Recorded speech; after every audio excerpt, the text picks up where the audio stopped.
Time to round up a big story from the week. It appears the race for Texas governor is tightening up a bit. According to a new Rasmussen poll, Republican Greg Abbott holds a 48 to 40% lead over his Democratic challenger, State Senator Wendy Davis. So he's cut the lead to single digits, or Davis has. The 8-point lead is down from 12 points back in March, and then Abbott was over the 50% mark at that point.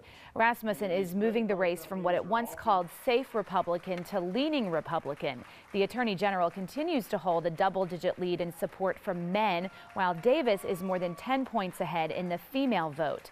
Election Day is November 4th. So with the uptick in the polls for Davis, does she have a shot to win and move into the governor's mansion? A victory would end 20 years of Republican rule on the job. That's our topic this half hour. We want to hear from you on our Fox 26 Facebook page. You can also tweet us with the hashtag Fox26forlife. Back with us is our legal analyst Chris Tridico, news analyst Mustafa Tamiz, and public policy analyst Jackie Bally. All right, good morning again, guys. Good morning. So the head of Rice's poli-sci department says you'd be hard-pressed to find even a Democrat who thinks she has a shot, and if you did, they'd be delusional. Do you agree? I like that guy. That's a pretty strong statement. We'll start. Welcome back, Jackie. Thank it's good you. to have you. Are you going to make it this time? Yeah, well, I'm going to make it for this Jackie one. Jackie ate a bad scallop or something last night, but I think she's fine now. Moving this to below 10 points 3 months out is actually a pretty good gain by Davis. As you get closer to the election, you're going to see the polls close. Do you think that's really going to make a difference? No, it's not going to make a difference at all. Davis has no shot of winning. I concur with what the professor said. Abbott is going to continue to be in very good standing. He's in good standing financially. She's going to continue to raise money from many people, a lot of the liberals outside of our state. Women. 90% of her money has been coming from outside of the state. We have conservatives in our state. We're going to make sure that General Abbott is our next governor. Wendy Davis came out with an ad, I think last week, maybe the week before, that's pretty hard hitting on a vote that General Abbott made when he was on the Texas Supreme Court. He was the only one to vote in favor of a corporation on a rape case.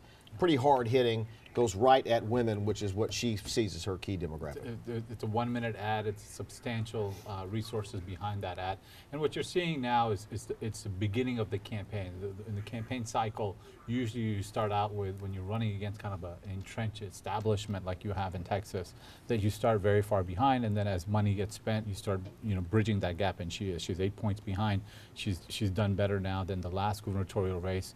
So things are having, and then too, Jackie mentioned that 90% of her money is from outside Texas. That's just not true. I mean, bulk of her money comes from Texas, comes from small donors, comes from women across the state, and she gets a small percentage from women that are around the country watching this race. And this ad demonstrates that the big demographic in this election is going to be 54% of the voters are going to be women.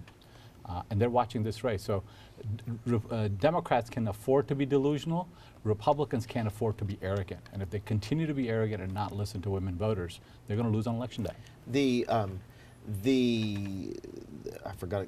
I had a question. It's gone. That's I okay. lost That's it. okay. And we've seen this before when Ann Richards ran. She was further behind at this point than Wendy Davis is right now. Sure. Pulled it out. Her opponent was a lot less political savvy than General Abbott. There's a big difference. General Abbott, he's going to run a very good campaign, and he's a good campaigner.